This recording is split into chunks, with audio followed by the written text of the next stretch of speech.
Me llamo María García, tengo 45 años, vivo en Valencia, y hoy quiero contaros una historia que jamás pensé vivir. Una historia que empezó con dolor y terminó, bueno, eso ya lo veréis. Todo comenzó una mañana cualquiera, de esas en las que te despiertas con la sensación de que algo va mal. Sentía un latido constante en el fondo de la boca. Una presión molesta, como si alguien hubiera instalado un tambor dentro de mi mandíbula. Era la muela del juicio. Y no era la primera vez que me daba problemas. Intenté ignorarlo mientras preparaba mi café, pero al primer sorbo casi grité del dolor. Así que me rendí. Marqué el número de una clínica dental que me habían recomendado y, por suerte, tenían una cita libre esa misma tarde. Llegué a la clínica con la boca hinchada y el alma por los suelos. No era mi mejor día. Iba sin maquillaje, con el pelo recogido en un moño improvisado y unas gafas de sol enormes para esconder mi cara de sufrimiento. La recepcionista me indicó que esperara. Me senté, agarrando el bolso como si fuera mi salvavidas. Unos minutos después, salió el dentista a llamarme. Y ahí fue cuando todo cambió. Era alto, delgado, con una bata blanca perfectamente planchada. Cabello oscuro, ligeramente despeinado, y unos ojos verde oliva que brillaban incluso bajo la luz artificial de la sala de espera. Cuando me llamó por mi nombre, sentí un extraño escalofrío en la espalda. María García, ¿verdad? Pase, por favor, dijo, con una voz grave y suave, que no esperaba de alguien que parecía tan joven. Cuando entré al consultorio y me senté en la silla, me atreví a mirarlo de nuevo. Me sonaba su rostro, pero no lograba ubicarlo. Hasta que vi su nombre en la placa de su bata, Dr. Ignacio Martínez. Martínez, ese apellido. ¿Puede abrir la boca, por favor? Me pidió con una sonrisa amable. Mientras él trabajaba, yo intentaba no pensar en el dolor. Pero cada vez que me hablaba o me miraba a los ojos, la mente se me iba. Su forma de moverse, segura pero delicada, su tono al explicarme cada paso del procedimiento. No parecía un simple dentista. Pasaron 3 horas eternas. Entre anestesia, torno, agua y más anestesia, me desgasté completamente. Pero él no perdió la paciencia en ningún momento. Me hablaba como si me conociera de toda la vida. Esta muela es testaruda, pero vamos a convencerla, ¿vale?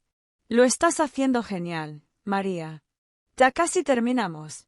Cuando por fin acabó, me ayudó a sentarme y me ofreció un vaso de agua. Su mano rozó la mía por un segundo. No sé si fue por la anestesia o por el cansancio, pero sentí algo distinto. María, dijo, mientras me acompañaba hasta la puerta. Si esta noche sientes molestias o necesitas cualquier cosa, no dudes en escribirme. Está mi número en la hoja de instrucciones. ¿Sí? Asentí en silencio. No podía ni hablar bien. Volví a casa con el lado derecho de la cara dormido, pero con el corazón acelerado. Dejé el bolso, me puse el pijama y me acosté en el sofá con una bolsa de hielo en la cara. Y entonces lo recordé. Ignacio. Claro. Él era el hijo de Carmen, una amiga de mi adolescencia. ¿Cómo no me había dado cuenta antes? Lo había visto varias veces cuando era niño, correteando por los pasillos del instituto donde estudiábamos su madre y yo. No podía ser. Ignacio Martínez, el niño que jugaba con cochecitos, ahora era el doctor que acababa de pasar 3 horas mirando dentro de mi boca. ¿Y por qué me había mirado así? ¿Por qué me sentía tan alterada? Apagué las luces, todavía confundida, y me dormí con la bolsa de hielo pegada a la cara. Hasta que escuché un ruido en el patio trasero.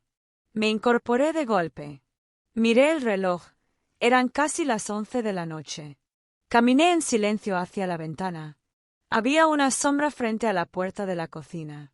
Me asusté, claro. ¿Y si era un ladrón? ¿Un gato? ¿Un espíritu? Me acerqué con cautela, entreabrí la puerta. Y ahí estaba él, Ignacio, de pie, con una bolsa en la mano y una expresión que no supe interpretar. Perdona que venga así, María, dijo, bajando la mirada. Pero no podía esperar a mañana. Necesitaba verte. Y entonces supe que esa noche no iba a dormir. Ignacio estaba allí, parado frente a mi puerta con una bolsa térmica y el rostro serio. El aire de la noche estaba fresco, y la luz tenue de la cocina iluminaba solo la mitad de su rostro. La otra mitad permanecía en sombras, como si trajera consigo algo que no podía decir de inmediato. ¿Puedo pasar? Preguntó con voz baja. Asentí, sin palabras. No entendía por qué me sentía tan nerviosa, pero lo dejé entrar. Ignacio colocó la bolsa sobre la mesa y sacó algo que me hizo sonreír pese al dolor.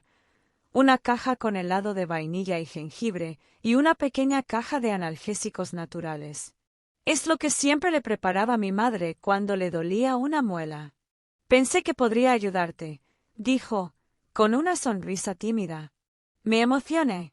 Nadie había tenido un detalle así conmigo en mucho tiempo. Preparó una taza con infusión de manzanilla mientras yo me sentaba lentamente en la silla del comedor. ¿Sabes que no te reconocí hasta que vi tu nombre? Dije, intentando romper el silencio. Él rió suavemente. Yo sí te reconocí en cuanto entraste. Aunque no lo creas, todavía te pareces mucho a la amiga de mi madre. Recuerdo tus ojos. Siempre estaban llenos de energía. Ahora están llenos de ojeras y cansancio, respondí riendo con suavidad. No, negó con seriedad. Sigues siendo tan fuerte como entonces. Y créeme, eso no ha pasado desapercibido. Sus palabras me descolocaron. Había algo en su mirada, algo distinto. No era la de un médico. Era la de un hombre observando a una mujer que le interesa. Y eso me desarmó. Ignacio, ¿por qué estás aquí en realidad? Pregunté, con el corazón latiendo fuerte. Él tomó aire, como si necesitara armarse de valor. Porque desde que entraste esta mañana no he podido dejar de pensar en ti.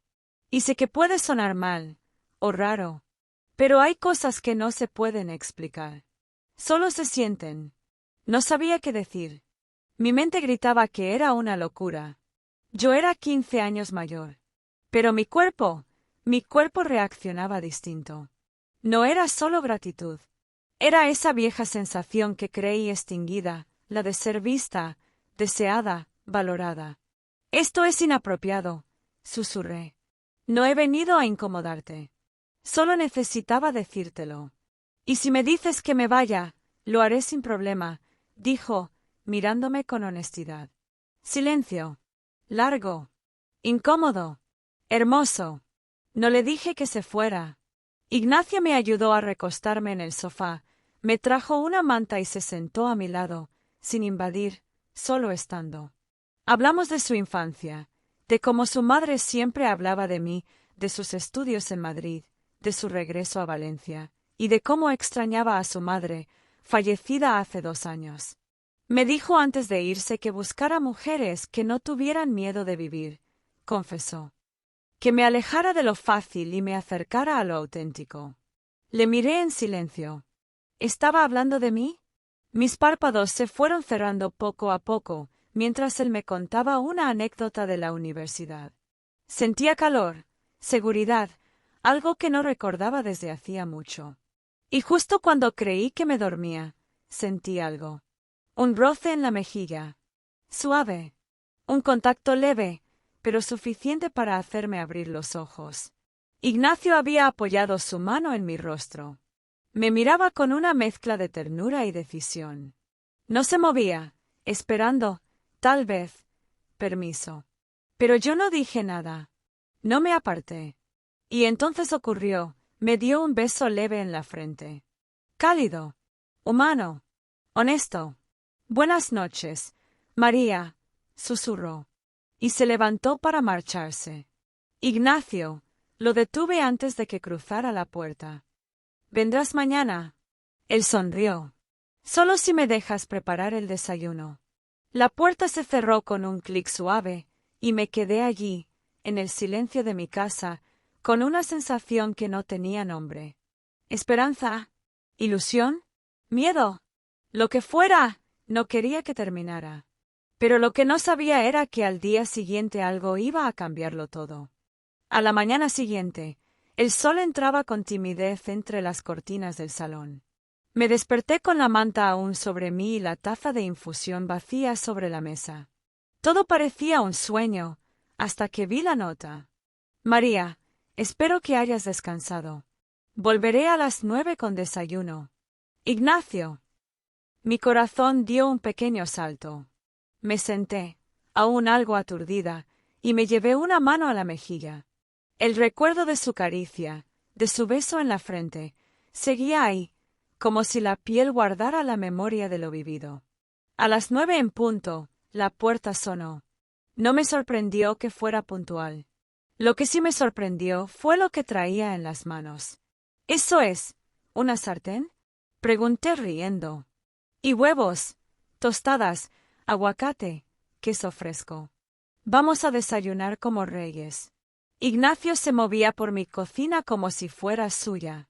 Lo observaba mientras cocinaba, hablaba, reía. Tenía una energía diferente, como si su sola presencia iluminara la casa. Por un momento, quise creer que esto podía durar. Pero la realidad llegó temprano. Mientras recogíamos los platos, sonó su móvil. Él lo miró con rapidez y se quedó inmóvil. Su expresión cambió. —¿Todo bien? —pregunté. Sí, solo un mensaje del hospital. Nada urgente. Mentía. Lo sentí. Pero no quise presionar. No después de la noche anterior. Él se marchó poco después, con una excusa apresurada. Me quedé sola, con el eco de mi duda. Pasaron 2 días sin noticias. Ningún mensaje, ninguna llamada. El silencio me carcomía. El tercer día, no aguanté más. Fui a la clínica. La recepcionista me miró con cierta incomodidad cuando pregunté por el doctor Ignacio Olmedo. Lo siento, señora. El doctor ya no trabaja aquí. Renunció hace 48 horas. Me quedé helada. ¿Renunció? ¿Por qué? No tengo autorización para dar más detalles, respondió con voz mecánica. Salí de allí con la garganta cerrada. ¿Había hecho algo mal? Había cruzado una línea. Se arrepintió. Mi cabeza era un torbellino. No podía pensar con claridad. Esa noche no dormí. La siguiente tampoco. Fue entonces cuando una llamada inesperada llegó. Señora María García, dijo una voz masculina. Llamamos desde el Hospital Clínico de Valencia. Necesitamos que venga cuanto antes. Se trata del doctor Ignacio Olmedo. Mi corazón se paralizó. Corrí como pude. El hospital olía a desinfectante y ansiedad. Me hicieron esperar en una sala blanca, impersonal, hasta que una doctora joven me atendió.